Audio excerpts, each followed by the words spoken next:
তাহলে পঞ্চমাঞ্জন রান্নাঘরে সবাইকে স্বাগত। আশা করি তোমরা সকলেই ভালো আছো। শীতের মরশুম এখনই শেষ হয়নি, দারুণ একটি মিষ্টি স্বাদের রেসিপি নিয়ে তোমাদের কাছে হাজির হলাম। তোমরা অবশ্যই পুরো ভিডিওটা দেখো, আমার চ্যানেলটি সাবস্ক্রাইব করো, লাইক করো, কমেন্টস করো। চলো গাজরের হালুয়া রেসিপিটি পুরোটা দেখে নিই কেমন করে আমি বানাচ্ছি। দেখো গাজরগুলো এরকম করে আমি কেটে নিয়েছি, জল ঝরিয়ে রাখা থাক। এর মধ্যে আমি খোয়া ক্ষীর কীভাবে তৈরি করছি তোমাদের সাথে দেখিয়ে নিচ্ছি, কারণ গাজরের হালুয়াতে খোয়া ক্ষীর দিলে দারুণ স্বাদ বেড়ে যায়। দুধটা গরম হতে থাক, তার মধ্যে দেখো অন্য ইনগ্রিডিয়েন্টসগুলো দেখাচ্ছি কী কী লাগছে। কাজু বাদাম, কিশমিশ এগুলোকে আমি গ্রেট করে নেব। এছাড়া হচ্ছে পেস্তা, অ্যালমন্ড এগুলো দিলেও খুব ভালো হয়।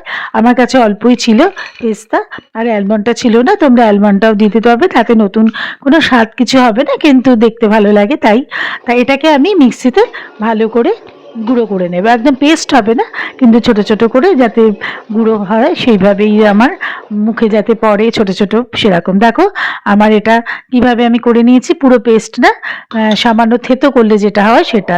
এদিকে দুধ দেখো জাল হয়ে গেছে। এইবার আমি খোয়া ক্ষীরটা কীভাবে বানালাম, দুধ ভালো করে কিন্তু আমি ঘন করে নিয়েছি।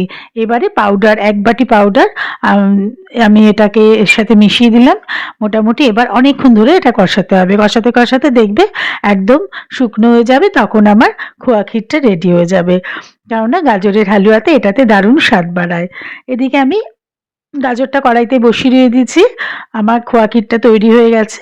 আচ্ছা, এর মধ্যে অনেক জল বেরোয়, যার জন্য আমি খুব ভালো করে শুকিয়ে নিচ্ছি যাতে ড্রাই হয়ে যায়। আর আমি এলাচটা গুঁড়ো করে নিচ্ছি। দেখো এই এলাচ গুঁড়োটা আমি এর মধ্যে দিয়ে দেব। এর মধ্যে তেজপাতা দিলাম, তেজপাতা দিয়ে সুন্দর করে নাড়িয়ে নিচ্ছি। এলাচ গুঁড়ো আমি এর মধ্যে দিয়ে দিয়েছি। এবার কিন্তু ভালো করে আমি আবার কষাচ্ছি, কারণ যত ড্রাই হবে জলটা বেরোবে তত টেস্টটা দারুণ খেতে হবে। জল জল ভাব থাকলে সেই টেস্টটা কিন্তু আসবে না। এটা আমার কিন্তু এই গাজরটা কষাতে কষাতেই আমার অনেকটা টাইম চলে গেছে। এই যে এলাচগুলোও আমি দিয়ে দিলাম, এটা সুন্দর ফ্লেভার আসবে। এবার এটা এই সময় দুধটা দেওয়ার আগেই আমি এটা দিয়েছি। মোটামুটি 1 কেজির মতো আমি গাজর নিয়েছিলাম, তার জন্য 2 লিটার দুধ আমি গরম করে রেখেছি। এবার তার মধ্যে হাফটা আমি খোয়া ক্ষীরে বানিয়েছি, আর হাফটা আমি এর মধ্যে দেবো। এই যে দেখো আমি দুধটা কিন্তু ঢেলে দিলাম। 2 লিটার দুধ পুরো আমি দিলাম না, এবার পরিমাণ মতো বুঝে আমি দিয়েছি। গাজরটা দেখে করার পরে দেখলাম যে যেই পরিমাণটা দুধ দিলাম ওটাই ঠিকঠাক মাপ। বেশি হলে আবার অনেকক্ষণ ধরেই তোমার পাতলা হয়ে যাবে, যার জন্য এটা আন্দাজ মতোই এটা দিতে হবে। আর এবার দেখো ওটা কিন্তু কষাতে কষাতে আমার এই রকম পর্যায়ে এসছে। এই যে আমি কিন্তু অনেকক্ষণ কড়াইতে ঢিমে আছে, বড় আছে মিশিয়ে মিলিয়ে এই যে সমানে কিন্তু দেখো এবার লেগে লেগে গেছে। হ্যাঁ, শুকনো ভাবটা চলে এসছে, এর মধ্যে কোনো আর জলীয় যে ব্যাপারটা সেটা নেই। গাজরের হালুয়ায় যেটা টেস্টটা, যার জন্য দেখো কেমন তলা দিয়েই বোঝা যাচ্ছে হয়ে গেছে। এবারে আমি কাজু বাদাম কিশমিশের যে গুঁড়োগুলো সেটা ডাস্ট করে রেখেছিলাম সেগুলো এর মধ্যে ছড়িয়ে দিলাম। এবার খোয়া ক্ষীরটা দেবো। এবার দেখো এই যেই বাটিটার মধ্যে করেছিলাম তলায় কিছু লেগে থাকে, যার জন্য সেগুলো আমি দিয়ে দিলাম। এবারে ভালো করে আবার একটু এটা নাড়িয়ে নেব।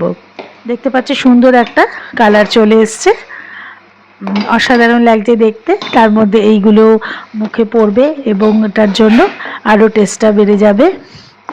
এবার আমি আবার একটু কষিয়ে নিচ্ছি, মানে যতই এটা কড়াইতে বারবার করে টানাবো তত আরও ভালো টেস্ট হবে। দেখছো দেখতে দুর্ধর্ষ লাগছে, একদম দোকানে যেরকম গাজরের হালুয়া পাওয়া যায় সেরকমই কিন্তু দেখতে লাগছে, এবং খেতেও অসাধারণই হবে এবং হয়েছে। এবার দেখো এবার আমি খোয়া ক্ষীরটা যে তৈরি করেছিলাম 1 বাটি, দেখেছো এটা মানে সহজেই করছে না, যার জন্য হাত দিয়ে আমার এটা বার করতে হলো। দেখতে খোয়া ক্ষীরটাও খুব সুন্দর হয়েছে, দেখতে পাচ্ছ খোয়া ক্ষীরটা। এটা কিন্তু আমি নিজের বাড়িতেই বানিয়েছি, দোকান থেকে কেনার কোনো দরকার পড়ে না। খুব সোজা প্রসেসেই খোয়া ক্ষীরটা তৈরি করা যায় এবং এর দোকানের থেকে অনেক স্বাদ অনেক ভালো হয়। এবার দেখো খোয়া ক্ষীরটা মিশিয়ে দিলাম। তার মধ্যে চিনিটা কিন্তু আমি আগেই দিয়ে দিয়েছিলাম, সেটা আমি আর এখানে দেখাতে ভুলে গেছি। এটা মোটামুটি চিনি 4 কাপের মতো চিনি নিয়েছিলাম 1 কেজি গাজরের ইসে। তা তোমরা সেটাও টেস্ট করে করে দেখলাম যে ওটাতেই আমার ঠিকঠাক হয়েছে। তার বেশি হলে বেশি মিষ্টি হয়ে যেত, ওটা স্বাদের পরে নির্ভর করে যে যেরকম মিষ্টি খায়। অসাধারণ একটি রেসিপি তাহলে তোমাদের সাথে শেয়ার করলাম। তোমরা অবশ্যই বাড়িতে সুন্দর করে বানিয়ে নেবে।